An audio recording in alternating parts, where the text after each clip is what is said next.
Am I the a-hole for telling my sister her miracle baby isn't special and she needs to stop acting like she's the only person who's ever had a baby?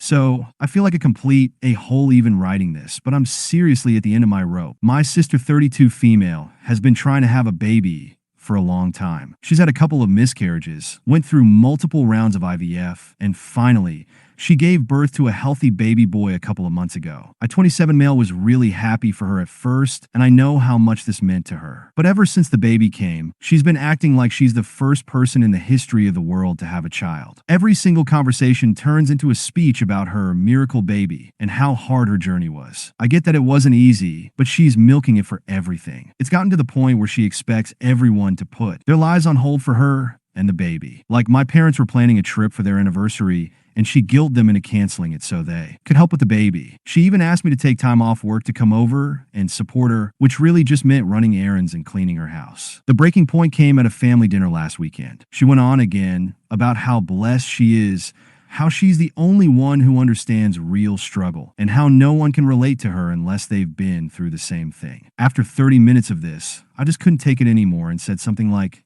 "We get it, you had a baby. That's great, but you're not more important than anyone else. You're not the only person who's ever had a kid." She immediately started crying. My mom called me cruel, and now half my family is mad at me. They all think I'm heartless and jealous or something. I'm not, I just feel like she's using the baby to manipulate everyone. Am I the a-hole? Edit. My sister doesn't have a baby daddy in the picture. She went into IVF without one, which means she's handling everything on her own. This situation forces her to lean heavily on our parents, me, and the rest of the family for support. While I understand she needs help, it can feel overwhelming when it seems like all the responsibility falls on us. To make matters worse, she has much more money than the rest of the family and often insists we help pay for everything. I want to be supportive, but it's tough when it feels like it's all about her and the baby. Edit 2. I have my very own toddler, and it feels pressuring to have to balance time with my own child's needs and hers because she insists I leave my job on multiple occasions and that I leave my toddler to my wife. This is also unfair because my beloved has always had me by her side whenever I'm off work.